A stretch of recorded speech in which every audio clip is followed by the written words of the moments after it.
নমস্কার বন্ধুরা, আজকে আমার 11 নম্বর ভিডিওতে আপনাদেরকে স্বাগত জানাই। আজকে টাইটেল আর থাম্বনেল দেখে তো বুঝেই গেছেন কী নিয়ে ভিডিও হতে চলেছে। আজকে দু জায়গায় নিমন্ত্রণ রক্ষা করতে যাওয়ার আছে, তাই এই টাইটেল আর থাম্বনেল করলাম। রবিবারের সকালে প্রথম থেকেই দেখছি আকাশটা মেঘলা হয়ে আছে, কে জানে বৃষ্টি হবে কি না। যাই হোক, সকালবেলা আমার উঠে এবার ব্রেকফাস্টের পালা। ব্রেকফাস্টে আজকে ঘুগনি, পাউরুটি আর ডিমের পোচ খাওয়া হচ্ছে। তারপর রেডি হয়ে আমি সোনাইকে নিয়ে বেরিয়ে গেলাম প্রথম আত্মীয়র বাড়িতে।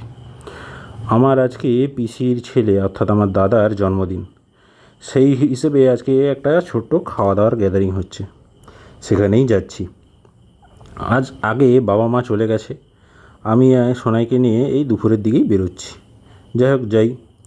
হঠাৎ যেতে যেতে রেলগেট পড়ে গেল। এই গরমে দাঁড়িয়ে থাকতেও খুব অসহ্য লাগে, তার উপরে আবার মাল ট্রেন, এই যে এত ধীরে ধীরে যায়। যাই হোক, পৌঁছে গেলাম এই করতে করতে পিসিনের বাড়িতে। আজকে পিসিনের বাড়িতে হয়েছে ইলিশ মাছ ভাজা, ভাত, এক ধরনের তরকারি, বড়ি ভাজা আর স্যালাড।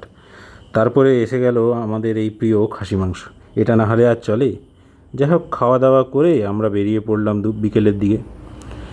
বেরিয়ে পড়ে আগে বাড়ির দিকে যাব, গিয়ে ভালো করে একটু রেস্ট নেব, না হলে দুপুরের খাবারটা ঠিক হজম হবে না। রেস্ট ফ্রেস্ট নিয়ে তারপরে দ্বিতীয় আত্মীয়র বাড়িতে যাওয়ার প্রোগ্রাম আছে। দ্বিতীয় আত্মীয় বলতে যাব আমার শ্বশুরবাড়ি। আজকে শ্বশুরবাড়ি থেকেও ডাক পড়েছে, তাই যেতে হবে। যা, আবার রেলগেট পড়ে গেল বাড়ি ফেরার পথে। আজকে যে ভাগ্যটা যে কী হয়েছে বুঝতেই পারছি না। যাই হোক, বাড়িতে গিয়ে রেস্ট ফ্রেস্ট নিয়ে আমি, বাবা, মা আর সোনাই চারজনই বেরিয়ে বেরোলাম শ্বশুরবাড়ির উদ্দেশ্যে। এই হাই রোডে যদি এই সময় বাইকটা পেতাম।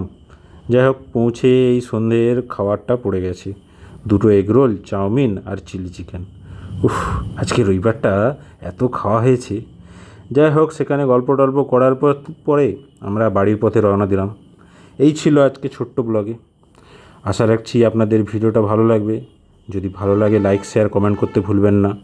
আর হ্যাঁ, সাবস্ক্রাইব করতেও ভুলবেন না। ঠিক আছে, গুড নাইট, টাটা, ভালো থাকবেন।